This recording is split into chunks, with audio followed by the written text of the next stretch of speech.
Assalamualaikum warahmatullahi wabarakatuh. Saya Muhammad Abdul Sidin, mengambil kelas TI 3 APSI. Ini saya akan menjelaskan mengenai tugas mandiri.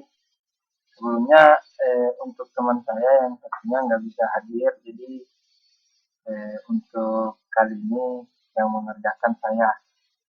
Tapi bukan berarti tugas mandirinya nggak ada sangkut paut dari teman saya, tapi dia ikut berpartisipasi juga.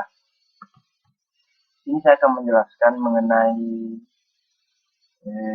konseptual data model, di mana konseptual data model ini akan di-convert menjadi physical data model melalui dari database kita generate, dan hasilnya pun akan menjadi seperti ini. Hasil dari physical data model ini itu kita akan mengenerate database-nya untuk diinputkan nanti ke dalam Microsoft Access ya. Ya, jadi dari data yang kita dibuat di Power Designer ini itu akan di convert ke dalam Microsoft Access. Ya, kita ke Microsoft Access-nya. Nah, sebelumnya saya jelaskan mungkin Microsoft Access saya itu nggak tahu kenapa, mungkin dia ini ya, dia mungkin karena dia nggak full versi, jadinya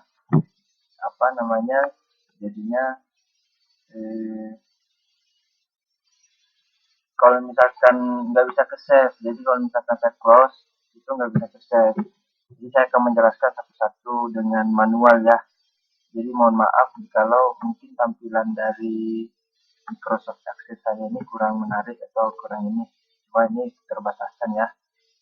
Jadi mungkin saya akan menjelaskan. Jadi ini berikut itu hasil dari generate database yang hasil dari konseptual data ini, konseptual data model yang dari awal.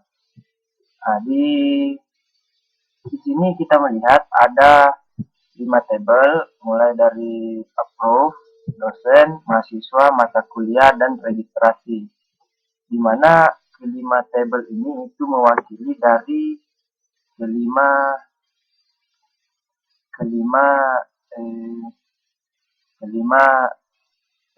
entity ya, kelima entity yang ada dari Power Designer. Ada mahasiswa, ada approve, ada registrasi, ada mata kuliah, dan ada dosen.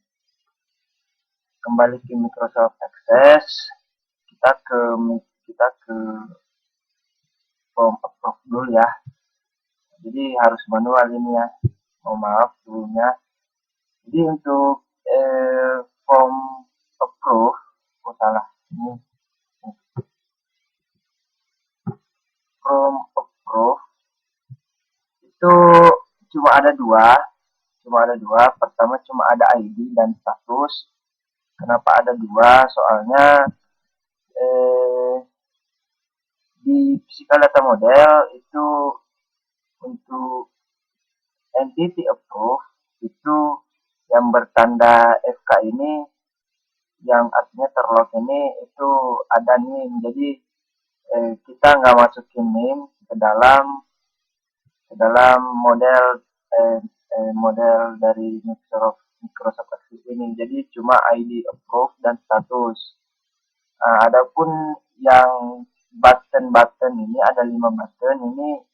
Setiap dari table database yang kita buat itu kita buatin sebuah button yang dimana fungsinya itu akan bisa kita lihat dari ada find next, ada add record kalau ada record baru, ada delete record kalau kita mau hapus recordnya, ada save kalau kita sudah save, kalau sudah ada ID dan ada statusnya apa, dan ada close.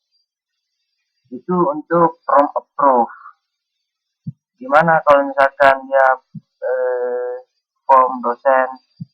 Nah, seperti yang kita lihat di Power Designer itu untuk form dosen itu kan dia langsung menuju ke approval yang dimana dari mata kuliah itu siap di ACC oleh dosen dan dosen approve lalu ke mahasiswa kembali.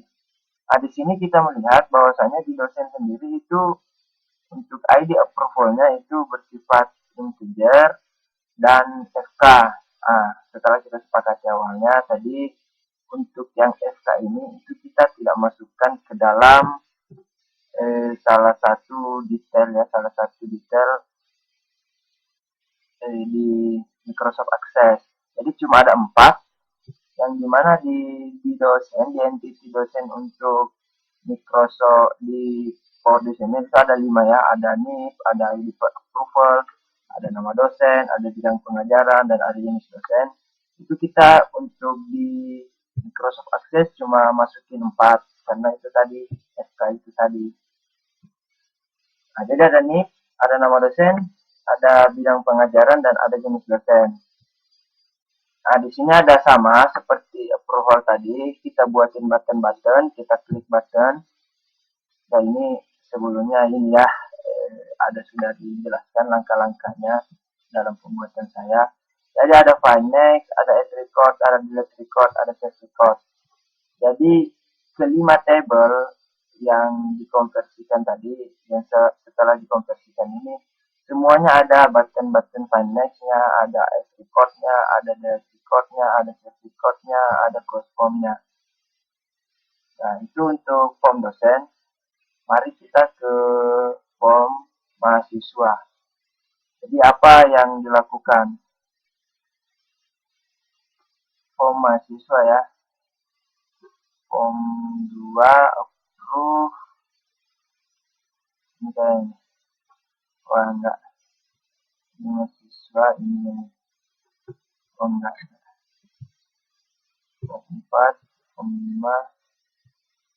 Wah, tersembunyi ya. Nah, ini dia. Untuk form mahasiswa sendiri itu ada cuma 3 yang dimasukin, di mana yang untuk mahasiswa sendiri itu ada 4 sebenarnya di entity-nya, yang di Power Design ada 4 yang tadi dikasih, cuma yang berkode FK itu nggak dimasukin. Jadi cuma ada NIM, ada nama mahasiswa dan program studi. Jadi ya seperti yang saya katakan ada NIM, ada nama mahasiswa dan ada program studi. Jadi pada saat interface dari database sudah jadi, itu mahasiswa memberikan NIM-nya, nama mahasiswanya apa, program studinya apa. Nah, ya itu fungsinya. Ya, kita lanjut ke untuk mata kuliah ya. Mata kuliah yang keempat itu form mata kuliah. Di mata kuliah sendiri itu ada 4 yang kita masukin. Ada kode mata kuliahnya apa, nama mata kuliahnya apa, SKS-nya apa, dan periodenya apa. Sama seperti sebelumnya, ada button find next, ada button add record, ada button delete record, ada button save record, dan ada button close form. Sama, kita lanjut aja ya ke form registrasi. Nah, untuk form registrasi ini sama sebenarnya ya, seperti yang lainnya, tapi cuma 2, ada ID registrasi dan periode registrasi. Ini sama dalam hal pembuatan button ada 5 juga kita buat ininya. Dan ini mungkin table terakhir yang dimana kalau misalkan jadi itu akan apa namanya, tampilannya ini bagus. Jadi ada 5 ya, ada 5 table yang dimana ini akan kita yang setelah di-generate dari Power Designer menuju Microsoft Access. Ada 5. Untuk langkah-langkah mungkin saya ini aja ya. Jadi contoh ya. Jadi kalau misalkan kita mau buat table di table profile, jadi kita klik create dulu. Setelah kita klik create, masuk ke form dan form wizard. Di form wizard ini ya inilah yang masalah dari Microsoft Access saya. Jadi you do not have exclusive access to the database at this time. If you set to make change, you may not able to set doesn't matter. Jadi kendala dari Microsoft Access saya nggak bisa nge-share karena saya dikirain user. Jadi karena ini berupa database katanya harus masuk admin dulu. Cuma saya nggak tahu ini troubleshootingnya gimana, cara nyelesainnya gimana. Jadi saya oke aja. Jadi sekali lagi ini merupakan langkah-langkah.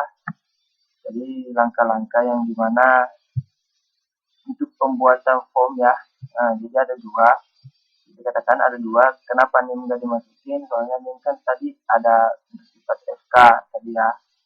Ada dua. Terus pilih kolumnar. Masuk di sini, minus lagi. Nah, setelah itu baru di finish. Diberikan nama di sini, form, lalu finish.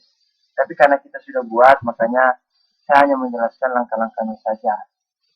Kembali ke Power Designer. Di sini ada dua ya. Jadi ada konseptual data modelnya yang menjelaskan ini. Integernya, jadi ini ada tabel mahasiswa, ada tabel registrasi, mata kuliah, dosen, dan approve. Boleh kita lihat. Nah, ini untuk physical data model. Nah, jadi mahasiswa melakukan registrasi.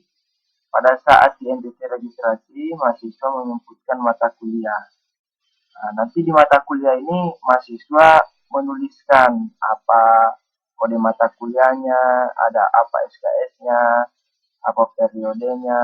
Nah, setelah itu masuk pemberitahuan ke dosen dengan menginput NIP, bidang pengajarannya apa dan jenis dosennya, lalu di ACC sama dosen. Di approve, masuk di approve, pemberitahuannya langsung masuk ke mahasiswa. Jadi itu sedikit penjelasan mengenai generate database dari Power Designer ke Microsoft Access. Mungkin itu yang bisa saya jelaskan mengenai tugas mandiri modul 7 ini. Kurang lebihnya mohon dimaafkan.